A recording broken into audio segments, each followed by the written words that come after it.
Hello everyone, it's Dark here with another video. I've been wanting to make this video for a long time. I wanted to share with everyone who is a beginner at World of Warcraft how to tank and what a tank needs to do to be good in World of Warcraft. The first slide we're going to discuss pretty much what we're going to be covering in this video, and that's basically what is your job as a tank and how do you do it, because it's more complex than just not dying. So the number 1 and 2 is what we refer to as threat or aggro in World of Warcraft. That's the lingo that's used around it. And what we mean by that is you want mobs to attack you and you want to keep mobs attacking you. So the mobs should never attack your team members or the healer or the DPS. Then we're going to discuss how to mitigate as much damage as possible as a tank, and that's pretty important. It's a distinguishing factor between a lot of tanks. Good tanks, it seems just like they don't take that much damage, and we want to discuss how you achieve that. The fourth point is leading the dungeon and controlling the pace of the run, like how much mobs you're pulling. Are you chain pulling or are you giving time in between pulls? Number 5, we're going to discuss keeping an eye on the healer's, not only the mana, but also the position of the healer as well. Number 6 is keeping an eye on the position of the DPS and their HP bars and what they're doing in the dungeon. And the last point, which is related to the previous one, is to group mobs in a way to maximize the amount of DPS that your group is doing. I will put timestamps in the description of the video, so if you know one part, you can skip to the timestamp that you want. But I suggest that if you're a beginner at tanking, to watch the whole thing, as I feel it would be very beneficial to you. One last point I do want to make is that a lot of this explanation will work for any other MMORPG, specifically Final Fantasy as well. A lot of these principles are the same across, so it may be beneficial for other MMORPGs as well. But the examples that I use and the in-game footage that I have is all World of Warcraft, and so just wanted to put that out there. So with that being said, let's get into it. Right, the first thing we're going to talk about in this video is how to set up a clean UI, as it's extremely important on a tank, because you want to be able to see everything at a glance in the screen. And this involves your HP bar, your party's HP bar and mana. You want to see your ability cooldowns, and at the same time you want to have a good view of the fight you're doing. And in order to do that, it's very important to have a clean UI, remove all the clutter. And what you want to try to do is to center everything around the center of your screen, which is where your vision is always focused. You don't want it to be in a way, especially for those of you who have bigger monitors, where all the different things are spread out through the screen and you have to shift your vision left and right or up and down to be able to see things. So the more you're able to focus everything in the center, the better it's going to be for you. And in order to demonstrate that, I'm opened up my Death Knight, which is level 58, and I haven't set it up at all. I removed all the add-ons and everything, and I'm going to show you guys what you can precisely do. People think that you definitely need to have add-ons to be able to progress in the game, but that's not necessarily true. But I will give you some quality of life add-ons which will help you a lot when you're setting up your UI. So the first one we're going to go over together is Bartender 4. And I'm assuming that you guys know how to do how to install and update add-ons. If you don't know, just put a message in the comments. We can go over that as well, but it doesn't belong to this video. So let's reload the UI with activating Bartender 4. Now what you can do is you can move around everything that you see here and set it up the way that you like. And the way you do that is you right click on the Bartender 4 icon, and one of the first things that I do is I go to the Blizzard art bar and I disable this. So again, the goal is to not have clutter, and this doesn't really help us. Okay, so let's remove the art bar. I really don't care about the status bar either. I don't really want to see that. It doesn't help me in any shape or form. And then what you want to do is you want to unlock the bars I usually move the bags all the way to the right. I don't really need to see that. I don't really need to see, I don't need the menu to be in my main vision when I'm doing an instance. And then you can move the other bars around as well. So again, you want to bring your abilities and everything up near the center. And you can let me move. And you see how easy it is to move the bars with this add-on. So you want to move all your abilities pretty close to the center of your screen as well. So something like this. And that way, when you're actually doing the fight, as you can see, when I'm looking at the center of the screen, I see all my abilities. I don't have to look down. And it is a pretty big deal. You'll see the difference when you actually do it, where you don't have to look up and down, left and right to do things. And one other thing that you can do is you can move these bars around as well. So for example, let's say this one is bar 6, right? So I can choose bar 6, and I can choose, for example, how many buttons I wanted to have, and also how many I wanted to be in each row, right? So I can make it more of a square shape, for example, and I can move it here on the screen, something like that. And we'll go over why this can be helpful. But at a high level, you can think of, you can put all your, for example, defensive cooldowns in one kind of bar and move it, for example, to the left of your screen. Okay. As long as it's in the center and you don't have to look away from the center of the screen, it's a good idea. So that's pretty much with bartender. And also what you do is when you usually go into a dungeon, you move the HP bars for you and your parties to somewhere on the left here, for example, so you can see them as well. And usually the way you do that, and I'm going to lock this, you go to interface and then you go to raid profiles and you click on use raid style party frames. And that way your party frames are going to be those rectangles, and I'll show you an example later. And you can choose the size and the height and the width of the HP bars for your party members. So, and you can set that to be whatever you're comfortable with, but something you can see with ease, right? So you can see everything that's happening. So with that being said, another add-on that's very helpful for you as a tank is the details damage meter. That one is also very good. You can see with that add-on, you can pretty much see everyone's DPS and how your team is faring.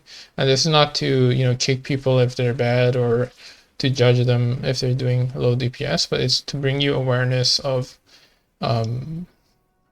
how your team is doing, so you can make a decision based on that.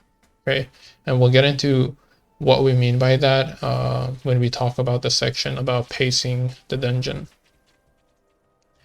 With these two add-ons, you are pretty much good to go, especially at the start. A lot of people talk about having DBM as well for dungeons. And what DBM does is basically in any dungeon that you go, it'll tell you, to step out of this, to taunt that, and just tells you about all the mechanics. But I find that a lot of the fun with tanking is actually reacting to stuff and not having, some program tell you what to do. I find that extremely boring. So I don't really make it as a requirement, but I would download it and keep it in your back pocket, because you may go into dungeons and people will get pissed off if you don't have it, and they may want to kick you and stuff like that. So it's good to have in your back pocket, or if you want to use it, that's fine too. I just find it more interesting and fun when I go in a fight and I get to experience it and make decisions myself rather than a program telling me. So I guess this is more of a personal preference.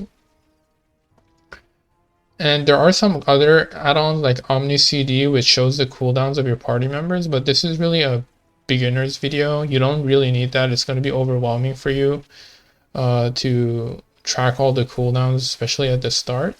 But when you get to higher level tanking, when you're doing like mythic pluses, plus 17, plus 18, or when you actually raid mythic, you want to be able to keep track of what abilities your teammates have at your disposal. The thing I want to point out with the UI is to be able to zoom out as much as you can when you're tanking, so you can see as much as possible. And the way you do that is if you don't know how to do it, you go to key bindings and you go to your camera, and you'll see the zoom out command and what keybind you have for it. Mine is on slash. So when you press it, you just zoom out. Okay.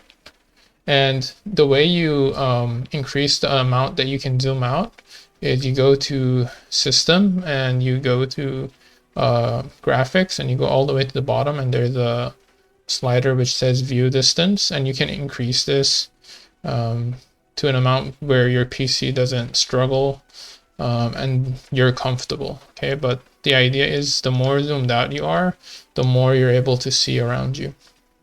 One more add-on that's personally one of my favorite ones is called Weak Auras.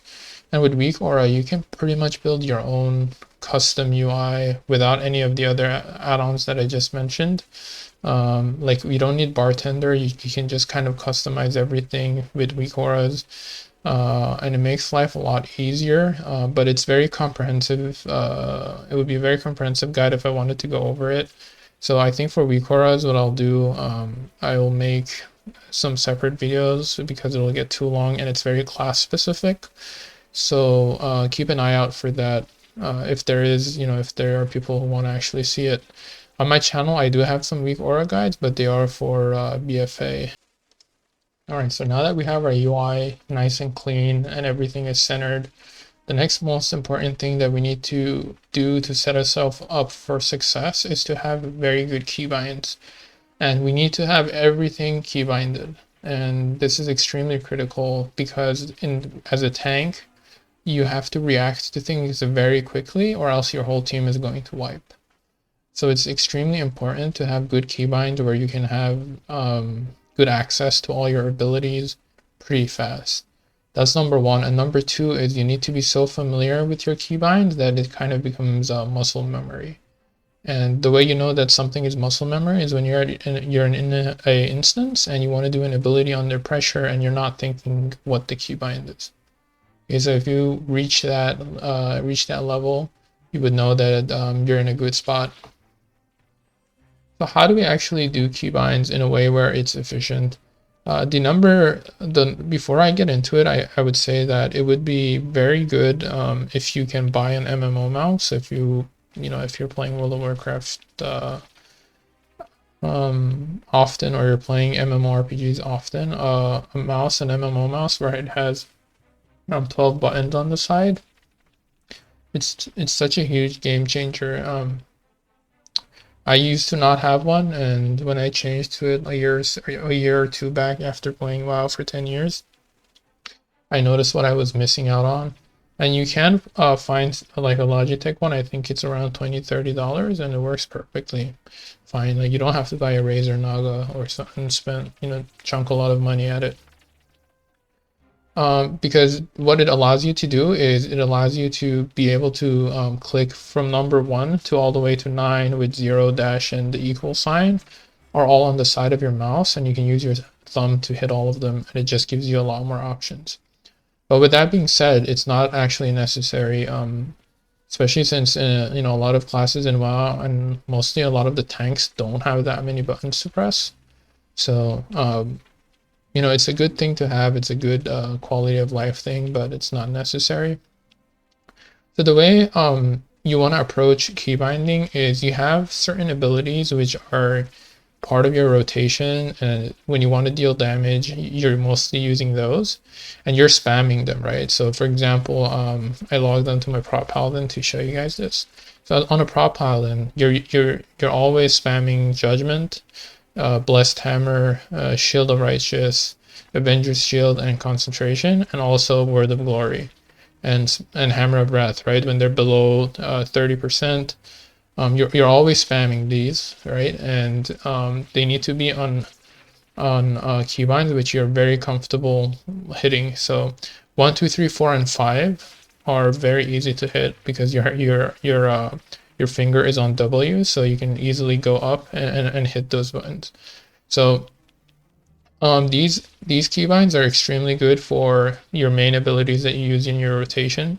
As you can see in my keybinds, I also have 6 and 7 because I have an MMO mouse. But if you don't, Some other good keybinds are Q, E, R, F, C, X, and Z, because they're all very close to your hand, and it's easy to hit them. Then you have certain abilities, which are your cooldowns, right? So for example, you have wings, which you're not going to be able to use all the time. It's, you know, every 2 minutes. So that keybind needs to be something which is still relatively easy to hit, but you're not spamming it anymore. Okay, so as long as you can, you know, hit it pretty comfortably when you want to, it's good enough, right? So for example, shift 1 is very easy, right? You put your you put one of your fingers on left shift and then you press 1, and it's pretty simple to do. It's not that hard. And since you're not spamming it, you don't need to like always have your fingers there, right? So it's easy to just hit shift 1 once and that's it. And it's the same goes for your other cooldowns, right? So for example, Ardent Defender, Guardian of Ancient Kings for a Paladin, and Bop. These ones, I'm not hitting them as often because their cooldowns are pretty long. So I can put something that's relatively easy to hit, and I don't need to be comfortable hitting it all the time, but just that once in a fight where I need to. So again, Control 1 and Control 2, Control 3 is something that is pretty easy to do, especially with my keyboard and with the mouse that I have. But I also use this when I didn't have an MMO mouse because I can easily hit those keybinds. There are some cooldowns that you want to be very fast to react with, and they're lifesavers.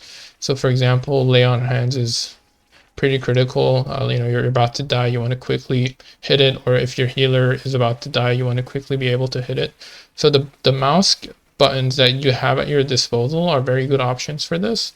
If you don't have any mouse buttons, again, put something that you can quickly hit, you can quickly react with. Now, whatever that may be for you, maybe it's C, maybe it's F or E, because you want to quickly be able to hit these as you're about to die and do, a clutch save of your team.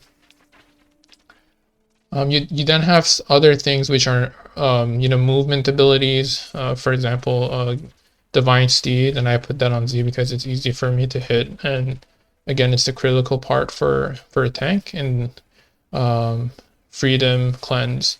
And as you can see, all these are very easy for me to hit, especially the ones where you need them at clutch moments. So for example, Taunt is another critical one, which I have on a Q.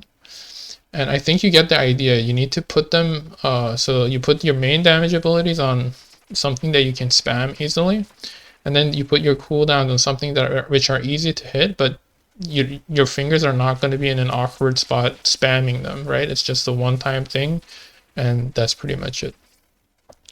One other thing I would recommend is you can group these abilities in a way where your defensive cooldowns are in one place, your offensive cooldowns are in one place, your CC abilities are grouped, your movement abilities are grouped, and then you have your rotation. And you don't even have to have them on top of each other necessarily. You can also move them around and put them in their own boxes using Bartender, as I showed you in the previous section. And that way with one look, you'll see, okay, what defensive cooldowns do you have? What offensive cooldowns do you have? And it just makes it easier for you. So the easier you can make to see the screen in 1 second and get all the information that you want, the better tank you're going to be. All right, so let's talk about making enemies attack you, which is referred to threat or keeping aggro in World of Warcraft. So if you ever hear those terms, that's what it means. It means that you should make the enemy attack you. If it's attacking you, it means you have aggro, you have threat. If it's not attacking you, it means you lost aggro and someone else is going to get attacked by the mob. So the way that you generate threat or make an enemy attack you in World of Warcraft is very simple. It's just do damage. Like the more damage you do to the enemy, to the mobs, the more threat that you generate, and the less likely it is that they attack your party members. So that's why it's extremely important to do the maximum damage as you can as a tank. And that's why if you guys follow along, like in the Mythic Plus competitions or just the way that tanks get rated, usually one of the metrics is how much DPS that they do. Because if you can't do a lot of damage, that means the the good DPS in your team are going to pull aggro off of you, and they're going to get one shot, and you never want that to happen. So in order to do the maximum damage possible, you need to know what skills you need to use to do the maximum DPS and in what order you should use them. This is also referred to as rotation, if you hear that term. So you need to know your rotation, you need to know how to do a lot of damage to one target, and then what spells you need to use to do a lot of damage to multiple targets, right? So if you're in a dungeon and you're pulling all the mobs before the boss, you need to be able to hold aggro on them. And then when you get to the boss, you need to be able to hold aggro on the boss, right? And they're two different things.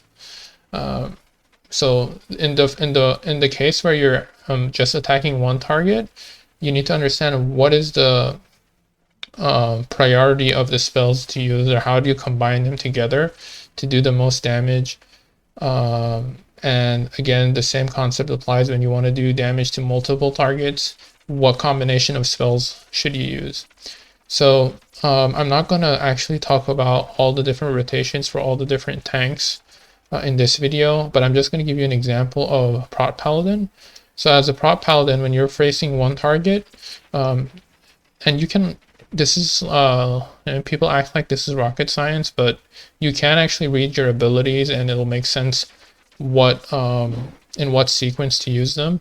So for example, for Prot Paladin, when you do a judgment, they take 20, whoever you judgment takes 25% increased damage from your next holy power ability. Okay, so it really makes sense for you to do judgment, and then, for example, do a shield of righteousness, which uses holy power, right? And the only reason I'm saying this is if you read the abilities, it'll make more sense, you know, in what order to use them. So for example, when you're fighting a single target, you can use a judgment, you can use, and then use concentration, do Avenger's Shield, and then, you know, hit Shields of Righteousness and Blessed Hammer. And whenever you get procs of Avenger's Shield, you again hit Avenger's Shield. And that way you're doing maximum damage. You can also pop your DPS cooldown at the start of the fight to make sure that you generate enough threat that your DPS don't pull aggro. One quick tip I want to give with that will help you a lot with threat generation is whenever you're tanking, whenever you pull at the start is you're the most susceptible of someone pulling aggro off of you, right? Because you haven't had time to generate aggro, and a lot of the DPS are PPGA, right? They just go in and they just hit all their cooldowns right at the you know, at the 0.25 seconds because they want to top the DPS charts. And I'm talking all of you red paladins out there, right? So they pop wings and they just go in ham and they do like some crazy amount of damage which you can't match.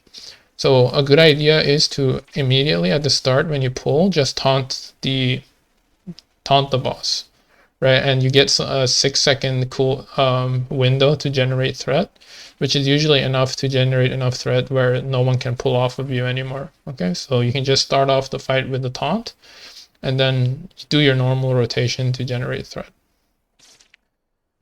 The point for pulling multiple mobs as well is to just know your AoE rotation and the abilities that hit multiple targets, right? So for example, for a Paladin, that's Avenger's Shield and Consecration Aura.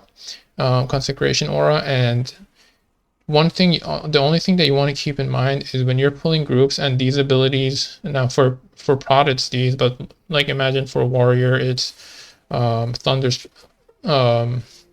Thunderclap, and for other classes is different things, right? The point is if these abilities are on cooldown, just don't pull the mobs yet, right? Just wait 2 seconds until your ability is back up so you don't pull and everything just goes all over the place and now you have to somehow manage the chaos, right? So if you're doing a big pull, you, for example, as a Prot Paladin, you want to keep an eye on your Avenger's Shield cooldown, your Consecration cooldown, and also your Divine Toll, right? Like if I have Divine Toll, I know I can pull a big pack because I can hit this and no one's going to pull aggro off of me. Okay, so just keep that in mind whenever you're grouping, when you're pulling groups of mobs. So in order to pull mobs and make them attack you, one important aspect that we need to talk about is how to actually pull mobs and how to pull strategically so we can basically hold threat and hold aggro. And one important factor that you need to keep in mind is that all tanks in World of Warcraft are melee tanks, right? You need to be in melee range to be able to do most of your damage. You do have abilities that hit from distance, but from the most part, you need them to be close to you in order to do maximum damage. So with that being said, when you're pulling mobs that also are melee, it's not that sophisticated, right? You pull them, they all come to you, and you execute your rotation, and for the most part, you should be okay. Now, the hard part is when you're actually pulling a mix of mobs where some of them are ranged and some of them are melee. And what you need to do, and what a lot of the good experienced tanks tend to pull off, is to do pulls where the ranged mobs are forced to come into your melee range, and you can kind of group them up so you can hold threat. And the way you do that is you actually pull mobs, and then you go behind a wall or you go behind a pillar, and the ranged mobs cannot hit you with their spells, or for example, they can't shoot arrows at you anymore, and they have to come to you in order to be able to hit you. And that way you can actually clump them all together, and that's what we call LOS pull. And LOS stands for line of sight. And the best way I can show you this is to show you an example. So here in this video, you can see I'm going to go into this room and I want to pull these 4 mobs. But as you can see, there are 2 ranged mobs and 2 melee, and I don't want to go run. I want to group them all together. So I do a judgment. I come hide behind this wall, and now you'll see they all have to come to me because they can't see me and they can't hit me. They have to come close to me, and now they're all grouped up together, and we easily get aggro of everyone, and everyone can just DPS, and we're in good shape. Whereas if I just ran into the room, they were all going to be spread out. The DPS were going to be all over the place. They would probably pull other mobs into us. It would have just been a disaster. Okay, so LOS pulling is very important, and you can utilize it a lot in different instances. Here's another example. I'm sure you guys are all familiar with this room. This mob basically sucks the life out of all the other little mobs here to gate HP, and they start attacking. So what you want to do here is you want to actually pull this guy, and he's a caster, right? So you get aggro, you come behind this wall, and this causes this mob to come to you. And if any mobs activate, they need to come to you as well. If your team comes to the LOS with you, and then everything is just going to be stacked up, and you're going to have such an easy time tanking everything. If you actually tank the mob in the room, what's going to happen is all the mobs are going to come alive, and they're going to go all over the place, and you're going to have to go on a goose hunt to get aggro on all of them. And one other thing I do want to mention is if there's only 1 or 2 casters, you can also interrupt their casts with your abilities. Like you can use Avenger's Shield in case of a Paladin, or you can use Death Grip on a DK, or you can use Ring of Peace on a monk, right? So you can bring them closer to you if there's only like 1 mob or maybe even 2 mobs. But if there's a lot of mobs and you just want to stack them all together, your best bet, the best method is to do an LOS pull, and that should save you a lot of headache. So the next point that we're going to talk about is how to mitigate damage as a tank and how important that is.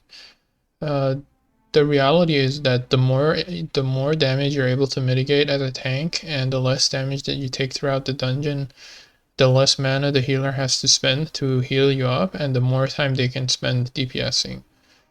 So it's extremely crucial to understand how to avoid damage as your class, and what you can do to reduce the amount of mana that your healer is spending. So as an example, we have a Demon Hunter here, and one of the main points of Demon Hunter to mitigate damage is your spike ability, your Demon Spikes ability. Now, as you can see, you have 2 stacks of Demon Spike, and so whenever you're pulling mobs, if you have 2 stacks, it's good to use 1 stack to mitigate as much damage as possible. There's no point keeping both the stacks. It's good to keep it on cooldown. Now, I'm not saying use it when you just pull 1 mob. obviously that would be a waste, right? So, but when you actually have 2, 3, 4 mobs and you have 2 stacks of demon spikes, then it's good to use it so you put it on cooldown. And it'll reduce the damage that you take, and your healer can be a bit more relaxed. On the contrary, if you just pull, a small group of mobs and you use both the stacks of demon spikes for no reason, just because it's available, then when you pull the next group and you have, you suddenly have 6, 7 mobs on you, then you don't have demon spikes. You're going to take a lot of damage, and it's going to just cause a lot of pain for your healer and for yourself. So the smart usage of your mitigation abilities as a tank and when to use them is very important. And the same goes with your major cooldowns, right? So for example, Metamorphosis is one of your major defensive cooldowns. How do you use it? When do you use it? Is critical. Another aspect with Demon Hunters specifically is you have so much mobility, so you can mitigate a lot of the damage by running away from groups of mobs.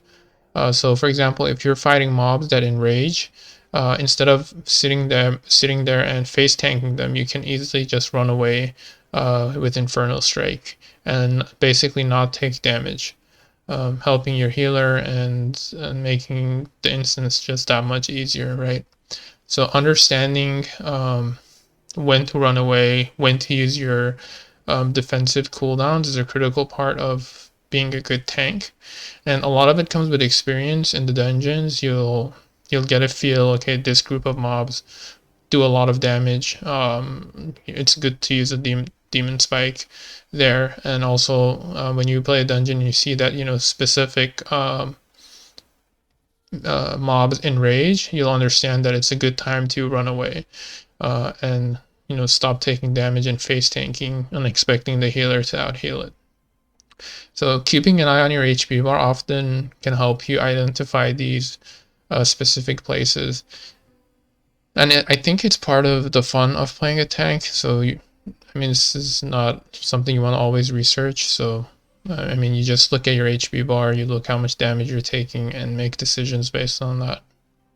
One of the main responsibilities that comes with the tanking role is that you're basically leading the dungeon group, specifically when you're not running with a guild group or with a coordinated group, and that's oftentimes the case because you're using the dungeon finder or you're just finding a random group to do Mythic Plus.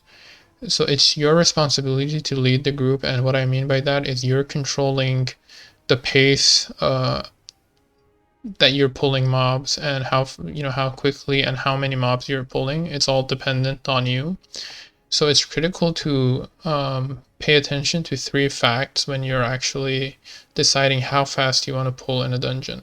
So the number 1 factor is you need to see how much damage you're taking.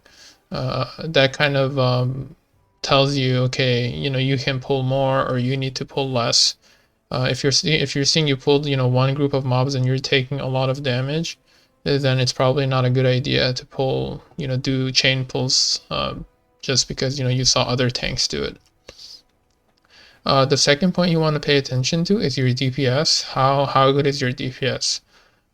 You can look at the details damage meter if you want, but you can also get a feel of how good your DPS is by how fast the mobs are dying. And is your DPS good at killing one target, or are they actually pretty good at killing everything and they're pretty quick? And the third point is how good your healer is. So you'll know like from the first pull if they are good, are they able to keep up, are they doing good on mana? And you put all those 3 factors together and you make a decision on how quick you're going to pull in the dungeon. Usually when I tank, after the first pull, I kind of identify all these 3 factors, and then for the rest of the dungeon, I have a plan of how fast I want to pull. So if I see, for example, I have really good DPS and a healer that can keep up, then I just chain pull the whole dungeon because it's clear that we're going to just be fine. But if I see like the healer is struggling or they're getting nervous, then it's probably not a good idea, right? So you kind of have to adapt to how good your group is. And The same goes for a lot of the dungeon groups depend on you for what path you take in the dungeon. So, you have to kind of know your way around the dungeon. And it's okay, like if it's your first time or second time, you kind of let the group know and you learn as you go. Uh, but as you go to more difficult content, they are dependent on you choosing the path and what mobs to pull and whatnot. On a related note, I do want to say that as a leader of the dungeon, you also need to adapt to the different situations that you get into. I think it's a prerequisite of leading in any aspect. So if you get in a group and the healer just keeps pulling mobs instead of you, then you need to adapt and not get too frustrated about it.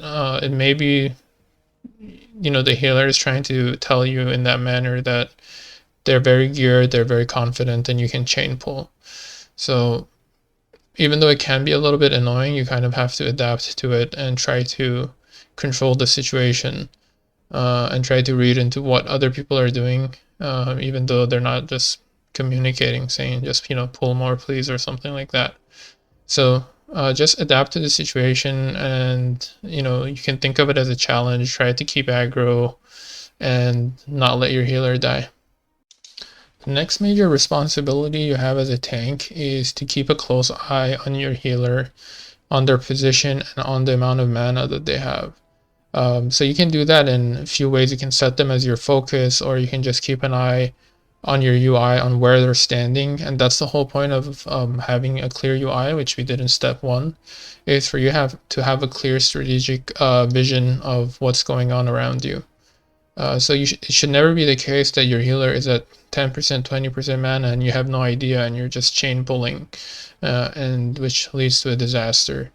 The second point, which is very dependent on the positioning of a healer, is that you can't just, like I chose a warrior specifically for this case, where you can't just jump and charge all the way into Egypt and expect your healer, for example, if it's a priest, to be able to keep up with you, right? They don't have as much mobility as you. They're not going to be able to catch up. So if you don't have a plan of what's going to happen when you go all the way there and you use all your mobility, then that's a mistake, on the tank, not on the healer at that point. So keeping an eye on the position of a healer is extremely important. You also need to look at where the healer is so you can actually help them if something goes wrong. So if they accidentally pull mobs, you want to immediately notice that and save them, right? If they're caught in some mechanic and they're not able to run out, you may be able to save them. For example, with the warrior, you can intervene and probably save them from that situation, or taunt the mobs off of them. So keeping a close eye on the healer is extremely important to your survivability and to your team not wiping. If you see a lot of the high-end good tanks, they have a very good awareness of where the healer is, and sometimes the healer even doesn't know that they pulled aggro on something and the tank is already on it. So try to keep that in mind whenever you're tanking. Look at where the healer is, set them as your focus, and try to help them out if they're in trouble. The same goes for DPS as well. Keeping an eye on their position and where they're standing, and if they accidentally pull mobs, to taunt them off them and help them out. But the priority is lower because the healer plays a more critical role in keeping the team alive. This in turn segments me into the next section, which is positioning the mobs and the bosses in a way that your team can maximize their DPS. And this is actually very critical with regards to tanking.